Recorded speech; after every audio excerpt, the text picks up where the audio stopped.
नमस्कार साथियों, सुप्रभात। मैं शैलेश पाल आईसीएस यूट्यूब चैनल पर आप सभी का हार्दिक स्वागत करता हूं। हम लोगों ने पिछले वीडियो में 16 सितंबर 2020 के करंट अफेयर्स के महत्वपूर्ण प्रश्नों को पढ़ा था। आज हम लोग 17 सितंबर 2020 के महत्वपूर्ण करंट अफेयर्स के प्रश्नों को पढ़ेंगे। इसलिए वीडियो बहुत ही इम्पॉर्टेंट है। इसमें व्याख्यात्मक रूप से मैंने समझाया है, इसलिए आप वीडियो को पूरा अंत तक जरूर देखें। अगर आप चैनल पर नए हैं तो चैनल को सब्सक्राइब करें, बेल आइकन को प्रेस करें ताकि हमारी नई वीडियो की नोटिफिकेशन आपको प्राप्त हो जाए। चलिए आज का सेशन शुरू करते हैं पहले प्रश्न के साथ। सरकार गुजरात में आयुर्वेद शिक्षण और अनुसंधान संस्थान ITRA कहाँ स्थापित करेगी? आयुर्वेद शिक्षण और अनुसंधान संस्थान ITRA कहाँ स्थापित करेगी? तो इसके ऑप्शन है, पहला ऑप्शन है अहमदाबाद, दूसरा है सूरत, तीसरा है वडोदरा और चौथा है जामनगर। जो इसका सही उत्तर है वो आपका कौन सा है? वो है जामनगर। जामनगर में स्थापित किया। चलिए इसकी व्याख्या पढ़ते हैं। राज्यसभा ने आयुर्वेद में शिक्षण और अनुसंधान संस्थान विधेयक 2020 को पारित कर दिया है। इसे पहले मार्च 2020 में लोकसभा में पारित किया गया था। इस विधेयक में आयुर्वेद शिक्षण और अनुसंधान संस्थान ITRA नामक एक आयुर्वेद संस्थान गुजरात के जामनगर में स्थापित किया जाएगा। संस्थान को राष्ट्रीय महत्व के संस्थान INA का दर्जा दिया जाएगा। यह आयुष क्षेत्र में इस तरह दर्जा वाला पहला संस्थान होगा। जामनगर में स्थित 3 संस्थानों आयुर्वेद शिक्षण और अनुसंधान स्नातकोत्तर संस्थान, श्री गुलाब कुनवेरबा आयुर्वेद महाविद्यालय और भारतीय आयुर्वेद फार्मास्यूटिकल साइंस संस्थान का विलय एक में किया जाएगा। चलिए अगला प्रश्न। डॉक्टर कपिला वात्स्यायन, जिनका हाल ही में निधन हो गया, निम्नलिखित में से किस क्षेत्र से संबंधित थी? आपके ऑप्शन है कला, राजनीति, खेल या चिकित्सा। तो ये किस क्षेत्र से संबंधित थी? ये कला से संबंधित थी, जैसा कि आप चित्र इनका बाकायदा देख रहे हैं। चलिए इनके बारे में थोड़ा और जानते हैं। भारतीय शास्त्रीय नृत्य और कला की प्रसिद्ध विद्वान डॉक्टर कपिला वात्स्यायन का 91वें वर्ष की आयु में निधन हो गया है। इन्होंने इंदिरा गांधी राष्ट्रीय कला केंद्र के संस्थापक निदेशक के रूप में काम किया था। इन्होंने शिक्षा मंत्रालय में सरकार के सचिव के रूप में भी काम किया। वह सन 2006 में राज्यसभा के लिए नामांकित हुए और 2007 में फिर से नामांकित किया गया। उनकी लिखी कुछ किताबों में, देखिए किताबें जरूर याद कर लीजिए, क्योंकि जब अगर कूट वाला प्रश्न बन जाता है या क्वेश्चन थोड़ा डीप में जाएंगे तो कोई भी अगर लेखक है तो या तो उसको पद्मश्री या कोई पुरस्कार से जब नवाजा जाता है तब उसकी पुस्तक जरूर पूछी जाती है। अगर डेथ हो जाती है तो भी उनकी पुस्तक पूछी जाती है। तो पुस्तकों का बहुत ही महत्व है। तो उनके द्वारा लिखी गई किताबें पढ़ते हैं। The square and the circle of Indian arts, Bharat, the Natyashastra, dance in Indian painting and transmutation and transformation, learning through the arts in Asia इत्यादि शामिल हैं। तो ये इनकी द्वारा लिखी गई किताबें हैं। जरूर इनको 2-4 बार लर्न करिए। चलिए आगे देखते हैं। नेक्स्ट क्वेश्चन है, जिबूती आचार संहिता में जेद्दा संशोधन किस वर्ष अपनाया गया? इंपॉर्टेंट क्वेश्चन है। 2014, 2015, 2016 और 2017। तो इसका जवाब है 2017। जैसा कि आप इस नक्शे में देख रहे हैं, सऊदी अरबिया आपको दिख रहा है, तो जरूर उसी से संबंधित ये प्रश्न है। चलिए देखते हैं आगे इसकी व्याख्या। भारत पर्यवेक्षक के रूप में जिबूती आचार संहिता जेद्दा संशोधन में शामिल हो गया। भारत के अलावा Japan, Norway, UK, US, DCOCJ के पर्यवेक्षक हैं। जिबूती आचार संहिता के लिए जेद्दा संशोधन 2017 में अपनाया गया। यह स्थायी आर्थिक विकास तथा समृद्धि का समर्थन करने में नीली अर्थव्यवस्था की महत्वपूर्ण भूमिका को स्वीकार करता है।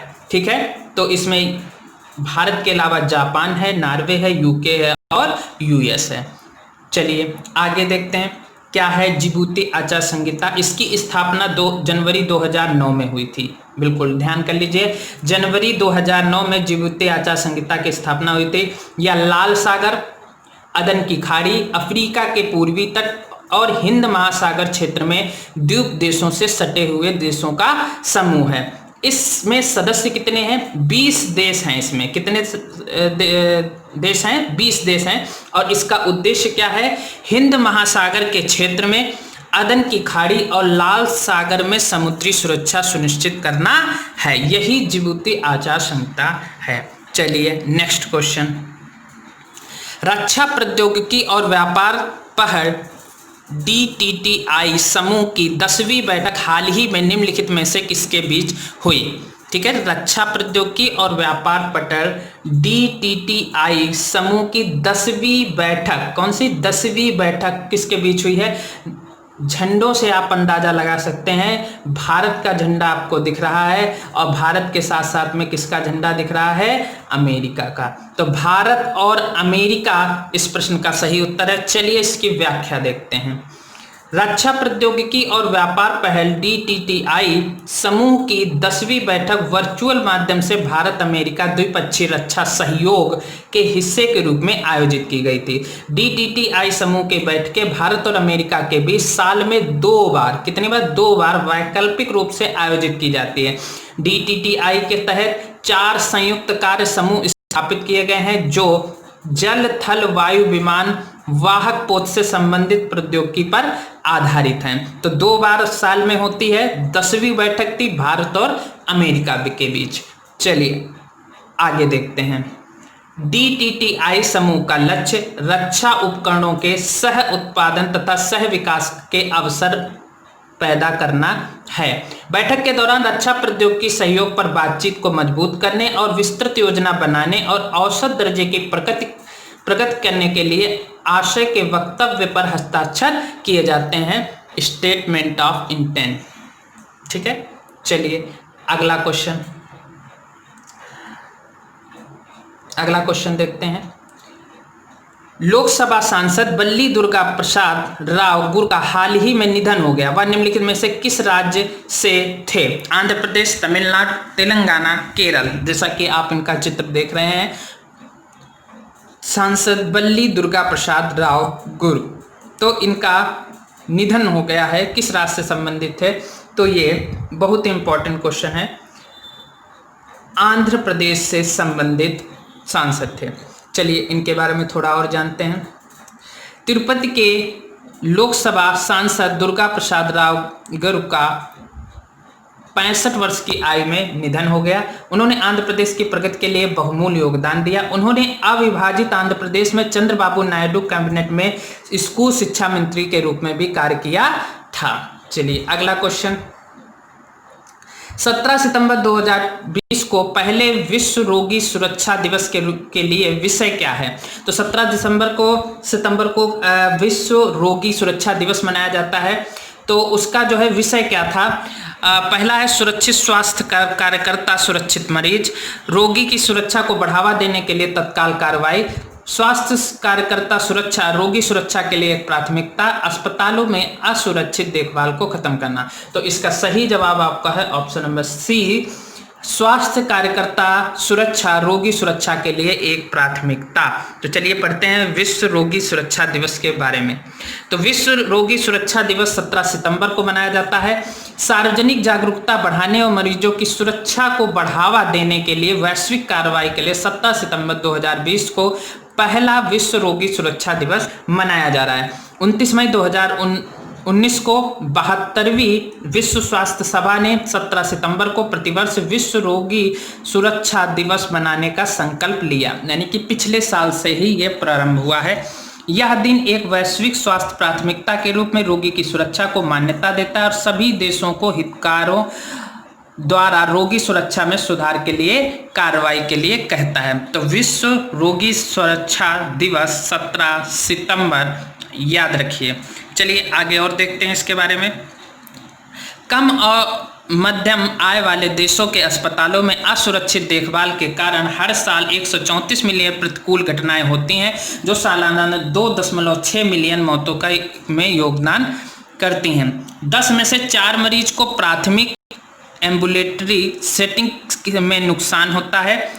ठीक है, और इसकी एक थीम, जब कोई डे मनाया जाता है तो उसकी एक थीम होती है। थीम 2020 की क्या थी, वही प्रश्न भी पूछा था। स्वास्थ्य कार्यकर्ता सुरक्षा, रोगी सुरक्षा के लिए एक प्राथमिकता। स्लोगन भी इसका दिया गया है, सुरक्षित स्वास्थ्य कार्यकर्ता, सुरक्षित मरीज। तो ये भी ऑप्शन में था, लेकिन ये स्लोगन है और वो थीम है, ध्यान रखिए। Next question, question number 7। हाल ही में स्थापित फुटवियर और चमड़ा उद्योग विकास परिषद DCFLI में कितने सदस्य होंगे? 10, 15, 20, 25। जवाब इसका है 25। क्या जवाब है? 25। चलिए इसकी व्याख्या पढ़ते हैं हम लोग। DPIIT ने फुटवियर और चमड़ा उद्योग विकास परिषद की स्थापना के लिए एक अधिसूचना जारी की है। इसका गठन भारत में श्रम प्रधान फुटवियर और चमड़े के क्षेत्रों की वृद्धि के लिए प्रचार और विकासात्मक उपायों को तैयार करने और लागू करने के लिए किया गया है। इस परिषद में कुल कितने सदस्य हैं? 25 सदस्य हैं और श्री RK गुप्ता 2 साल के लिए इसके अध्यक्ष होंगे। अन्य सदस्य 24 को भी नामित किया गया है, यानी कि एक अध्यक्ष मिलाकर के कुल 24 सदस्य होंगे, 25 सदस्य होंगे कुल। तो औद्योगिक संवर्धन और आंतरिक व्यापार विभाग वाणिज्य और उद्योग मंत्रालय के तहत एक विभाग है। इसकी स्थापना 1995 में हुई थी और प्रेजेंट टाइम वाणिज्य और उद्योग मंत्री कौन है? पीयूष गोयल जी हैं। चलिए तो समझ गए कितने लोग, कितने कुल सदस्य हैं? 25, एक अध्यक्ष और 24 सदस्य। अगला प्रश्न है, भारतीय संस्कृति की उत्पत्ति और विकास के समग्र अध्ययन और इसके इंटरफेस के साथ दुनिया की अन्य संस्कृतियों के संचालन के लिए गठित विशेषज्ञ समिति का प्रमुख कौन होगा? NK दीक्षित, NP चक्रवर्ती, JP जोशी, B बिरला। तो इसका जवाब है आपका KN दीक्षित। क्या नाम है? KN दीक्षित जो हैं वो दुनिया के अन्य संस्कृति और संचालन के लिए गठित विशेषज्ञ समिति के प्रमुख होंगे। चलिए इनके बारे में और जानते हैं। संस्कृति मंत्री प्रहलाद सिंह पटेल, तो पहले तो यही नाम याद कर लीजिए, संस्कृति मंत्री कौन है? प्रहलाद सिंह पटेल ने लोकसभा में KN दीक्षित की अध्यक्षता में एक विशेषज्ञ समिति गठित करने की जानकारी दी है। समिति का गठन भारतीय संस्कृति की उत्पत्ति तथा विकास के समग्र अध्ययन और इसके इंटरफेस की दुनिया के अन्य संस्कृतियों के साथ करने के लिए किया गया है। चलिए इनका पूरा नाम भी देख लीजिए। काशीनाथ नारायण दीक्षित भारतीय पुरातात्विक सोसाइटी नई दिल्ली के अध्यक्ष हैं वर्तमान में। उन्होंने भारतीय पुरातत्व सर्वेक्षण के महानिदेशक के रूप में भी कार्य किया है, तो बहुत ही बड़ा पद है, उसके रूप में भी KN दीक्षित जी ने कार्य किया है। तो इसका जवाब था, जो विशेषज्ञ समिति गठित की गई थी काशीनाथ नारायण दीक्षित के द्वारा। चलिए अब थोड़ा जान लेते हैं भारतीय पुरातत्व सर्वेक्षण के बारे में, जिसको ASI कहते हैं। तो यह एक भारतीय सरकारी एजेंसी है जो संस्कृति मंत्रालय से जुड़ी हुई है। यह पुरातात्विक अनुसंधान और देश में सांस्कृतिक स्मारकों के संरक्षण और रखरखाव के लिए जिम्मेदार है। इसकी स्थापना 1861 में अलेक्जेंडर कनिंघम ने की थी। मुख्यालय इसका कहाँ है? नई दिल्ली में है। ठीक है, तो स्थापना 1861 में हुई थी। चलिए नेक्स्ट क्वेश्चन है, नाबार्ड के वर्तमान अध्यक्ष कौन है? नाबार्ड, जैसा कि आपको उसमें चित्र में दिख रहा है, हरा हरा और 2 हाथ बने हुए हैं। इसका तात्पर्य है प्रकृति को बचाने के लिए कार्य करती है और ऐसी बैंक की संस्था है जो कृषि, यानी कि प्रकृति कृषि से जुड़ी हुई है और कृषि में जो जितने भी कृषि नियम होते हैं, बैंकिंग से रिलेटेड, लोन से लेकर के एग्रीकल्चर से जितनी भी सारी संबंधित चीज़ें होती हैं वो नाबार्ड के द्वारा।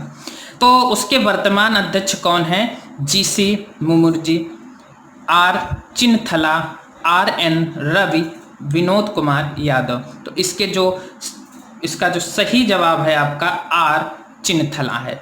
चलिए जब आगे इसका डिस्क्रिप्शन पढ़ते हैं। राष्ट्रीय कृषि और ग्रामीण विकास बैंक, ये इसका फुल फॉर्म है नाबार्ड का। ठीक है, राष्ट्रीय यानी नेशनल, कृषि मतलब एग्रीकल्चर, एंड ग्रामीण आपको पता ही है विकास डेवलपमेंट होता है, और बैंक हो गया। तो कहने का मतलब है कि नाबार्ड का फुल फॉर्म के रूप से लिख सकते हैं, जैसे N का मतलब नेशनल, A का एग्रीकल्चर, B से बैंक हो गया, A से आपका जो है A से R से रूरल हो गया, D से डेवलपमेंट हो गया। ठीक है, A से एंड हो गया। तो ये आपका पूरा फुल फॉर्म हो गया। तो इसके बारे में हम थोड़ा और जान लेते हैं। 2 अक्टूबर 2021 में से महिलाओं के स्वयं सहायता समूहों के लिए एक नई ऋण योजना लागू करेगा। ये ऋण महिलाओं में एसएचजी को मूल्य वर्धित खाद्य उत्पादों जैसे चिप्स, अचार, जैम आदि के उत्पादन शुरू करने के लिए दिया जाएगा। कोविड-19 के कारण कृषि और संबद्ध गतिविधियों के 68% प्रभावित हुआ है और नाबार्ड इस क्षेत्र में सर्वोच्च प्राथमिकता दे रहा है। कृषि के लिए बहुत ही महत्वपूर्ण संस्थान है, बैंक के रूप में कार्य करती है या एक सर्वोच्च निकाय वित्त संस्थान है जो ग्रामीण क्षेत्रों में कृषि और अन्य आर्थिक गतिविधियों के लिए ऋण प्रदान करता है। यह पूरी तरीके से सरकारी स्वामित्व वाली संस्था है। इसका गठन देखिए, बहुत बार प्रश्न पूछा गया है, नाबार्ड की स्थापना का बहुत बार प्रश्न आया है, तो इसको बिल्कुल याद कर लीजिए। 12 जुलाई 1982 को नाबार्ड की स्थापना हुई थी और इसके वर्तमान में अध्यक्ष श्री गोविंदा रजुलू चिन्नथला, जिनका प्रश्न के में पूरा नाम नहीं दिया था, वो पूरा नाम यहाँ पर दिया गया है। ठीक है, तो इसके अध्यक्ष जो हैं श्री गोविंदा रजुलू चिन्नथला जी हैं और मुख्यालय इसका मुंबई महाराष्ट्र में है। अगला क्वेश्चन है, G20 देशों की पर्यावरण मंत्री स्तरीय बैठक EMM निम्नलिखित में से किस देश की अध्यक्षता में आयोजित की गई। देखिए, जितने भी G20 जितने भी सम्मेलन आपके होंगे वो सभी जो इस वर्ष होंगे वो सभी आपके सऊदी अरब में होंगे, क्योंकि इस बार की अध्यक्षता सऊदी अरब कर रहा है। ठीक है, तो इराक, ईरान, सऊदी अरब, इजराइल, तो इसमें जवाब आपका आ जाएगा G20 में सऊदी अरब। चलिए आगे देखते हैं। सऊदी अरब की अध्यक्षता G20 देशों के पर्यावरण मंत्री स्तरीय बैठक वीडियो कॉन्फ्रेंसिंग के माध्यम से आयोजित की गई है। केंद्रीय पर्यावरण मंत्री याद कर लीजिए कौन है, प्रकाश जावड़ेकर ने इस साल G20 के तहत भू संरक्षण कोरल रीफ संरक्षण कार्यक्रम के वैश्विक पहल की शुरुआत की सराहना की। भूक्षरण कम करने के लिए वैश्विक पहल का उद्देश्य G20 सदस्य देशों में भूक्षरण को रोकने की मौजूदा कार्य योजना पर काम करना है। वैश्विक कोरल रीफ अनुसंधान और विकास में वृद्धि का मंच का उद्देश्य कोरल रीफ संरक्षण को बढ़ाने के लिए अनुसंधान, नवाचार और क्षमता निर्माण को आगे बढ़ाने के लिए वैश्विक अनुसंधान और विकास कार्यक्रम बनाना है। तो कहाँ होगा, सऊदी अरब में। G20 क्या है उसके बारे में, यह सरकारों और केंद्रीय बैंक के राज्यपालों के लिए वैश्विक मंच है। इसकी स्थापना 1999 में हुई थी। G20 20 समूह में 19 देश और यूरोपीय संघ शामिल है। G20 का कोई स्थायी सचिवालय नहीं है। वर्तमान में अध्यक्ष इसके कौन है, किंग सलमान बिन अब्दुल अजीज अल सऊद सऊदी अरब के राजा हैं। ठीक है, चलिए नेक्स्ट क्वेश्चन है, हाल ही में किस कंपनी ने नए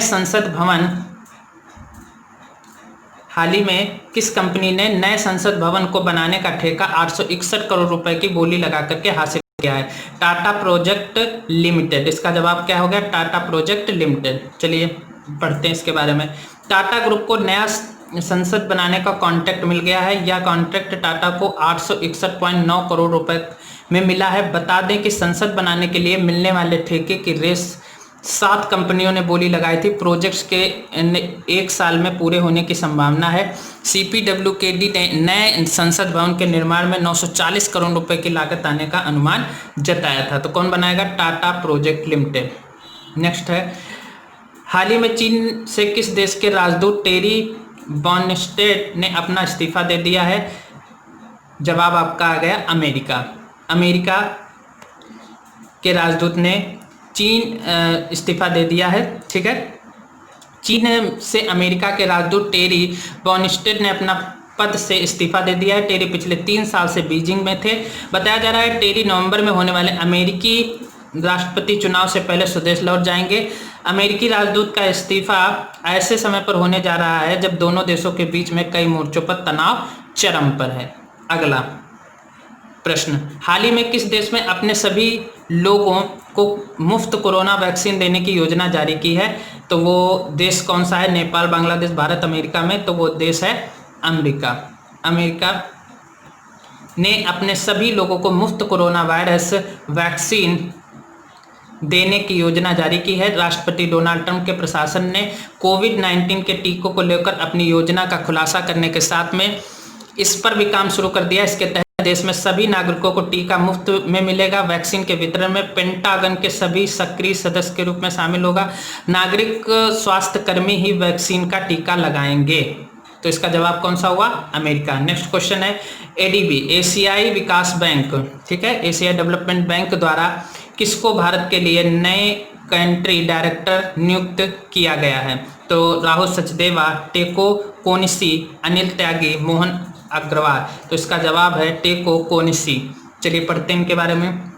टेको कोनिशी, एशियाई विकास बैंक एडीबी द्वारा टेको कोनिशी को भारत के लिए नए कंट्री डायरेक्टर नियुक्त किया गया है। कोनिशी केंची योकोयामा की जगह लेंगे। इन्होंने हाल ही में एडीबी के दक्षिण एशिया विभाग के महानिदेशक के रूप में पदभार संभाला है। भारत एडीबी का चौथा सबसे बड़ा शेयरधारक है। देखिए बहुत इंपॉर्टेंट चीज बता दी है, भारत एडीबी का चौथा सबसे बड़ा शेयरधारक है। एडीबी एक क्षेत्रीय विकास बैंक है। इसकी स्थापना 19 दिसंबर 1966 को एशियाई देशों के आर्थिक विकास के सुगमीकरण के लिए की गई थी और एडीबी का मुख्यालय मनीला फिलीपींस में है। तो बहुत ही इंपॉर्टेंट जो ये आपका प्रश्न है टेको कोनिशी, ठीक है, मनीला में इसका मुख्यालय है, फिलीपींस। नेक्स्ट क्वेश्चन है ग्रेट लर्निंग ने भारतीय क्रिकेटर को अपना ब्रांड एम्बेसडर नियुक्त किया है। ग्रेट लर्निंग, तो इसका जवाब आपका है विराट कोहली को नियुक्त किया गया है। तो ग्रेट लर्निंग ने भारतीय क्रिकेट कप्तान विराट कोहली को अपना ब्रांड एम्बेसडर नियुक्त करने की घोषणा की। कंपनी ने एक बयान में कहा कि भारतीय कप्तान अब ग्रेट लर्निंग ब्रांड एम्बेसडर का चेहरा होंगे, ठीक है। ग्रेट लर्निंग ब्रांड एम्बेसडर बनने के बाद कोहली ने कहा कि ग्रेट लर्निंग पेशेवर सीखने के जगह में अग्रणी है और इससे उच्च गुणवत्ता वाली शिक्षा कैरियर रूपांतरण देने के लिए एक प्रतिष्ठा का निर्माण किया है। तो ग्रेट लर्निंग के ब्रांड एम्बेसडर विराट कोहली। अगला प्रश्न है केंद्र सरकार ने जम्मू कश्मीर के छात्रों के लिए प्रगति और सक्षम छात्रवृत्ति योजनाओं के तहत छात्रवृत्ति राशि 5,000 से बढ़ा करके कितने हजार रुपए कर दिया है? 15,000, 20,000, 50,000 और 30,000। इसका जवाब हो गया 50,000 छात्रवृत्ति जो है 5,000 से बढ़ा करके कर दी गई है। तो इसके बारे में थोड़ा जानते हैं। 50,000 केंद्र सरकार ने जम्मू कश्मीर के छात्रों के लिए प्रगति और सक्षम छात्रवृत्ति योजनाओं के तहत छात्रवृत्ति राशि 5,000 से बढ़ाकर 50,000 रुपये प्रतिवर्ष कर दिया है। प्रगति योजना के तहत जम्मू कश्मीर की सभी लड़कियों के परिवारों जिनकी वार्षिक आय 8 लाख से कम है इस छात्रवृत्ति योजना के लिए पात्र होंगी। सक्षम योजना के तहत सभी विशेष रूप से 40% विकलांग वाले छात्र जो डिग्री या डिप्लोमा स्तर पर तकनीकी शिक्षा ले रहे हैं जिनके परिवार की वार्षिक आय 8 लाख से कम है इस छात्रवृत्ति योजना के लिए पात्र होंगे। जिनकी आय 8 लाख से कम है तो वो इसके लिए पात्र हो जाएंगे। 5,000 से बढ़ा करके 50,000 कर दी गई है जम्मू कश्मीर के छात्रों के लिए और विशेष लड़कियों के लिए। तो ये इसका जवाब है 50,000। नेक्स्ट क्वेश्चन है भारत सरकार सार्वजनिक क्षेत्र के बैंकों में कितने करोड़ रुपए का निवेश करेगी? सार्वजनिक क्षेत्र के बैंकों में तो 20,000 करोड़, 30,000 करोड़, 40,000 करोड़ और 50,000 करोड़। तो इसका जवाब है आपका 20,000 करोड़। तो 20,000 करोड़ में केंद्र सरकार सार्वजनिक क्षेत्र के बैंकों में 20,000 करोड़ रुपए का निवेश करेगी। सरकार ने प्रधानमंत्री मुद्रा योजना के तहत प्रदान किए जाने वाले शीर्ष ऋणों के त्वरित पुनर्भुगतान पर 2% की ब्याज आर्थिक सहायता हेतु लघु उद्योग विकास बैंक के लिए 1232 करोड़ रुपए की सब्सिडी की मांग की है। आईडीबीआई बैंक ने अनुदानों की अनुपूरक मांगों के माध्यम से 4557 करोड़ रुपए की अतिरिक्त पूंजी भी प्राप्त की है। तो 20,000 करोड़ रुपए सार्वजनिक क्षेत्र के बैंकों में केंद्र सरकार निवेश करेगी।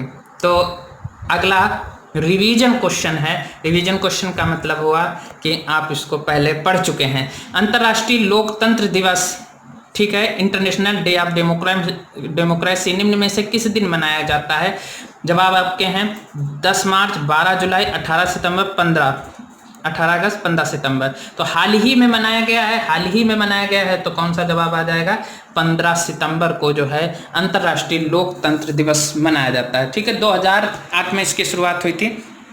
चलिए, तो आज का सेशन यहीं पर समाप्त होता है। बहुत ही महत्वपूर्ण सेशन था और निरंतर आप लोग ICS यूट्यूब चैनल के वीडियोस देखते रहिए। इसके साथ साथ में साइकोलॉजी टेट सीटेट के लिए बहुत ही महत्वपूर्ण व्याख्यात्मक रूप से पढ़ाया जाता है। ठीक है, GS, गणित, रीजनिंग, हिंदी, संस्कृत और अन्य जितनी भी विषय होते हैं, साइंस, सभी को व्याख्यात्मक रूप से पढ़ाया जाता है। आप सभी लोग चैनल पर जाकर के सभी वीडियोस देख सकते हैं और इस वीडियो को शेयर करें, लाइक करें। ठीक है, चैनल पर नए हैं तो सब्सक्राइब करें और कोई भी इंफॉर्मेशन के लिए संस्थान के नंबर पर आप संपर्क कर सकते हैं।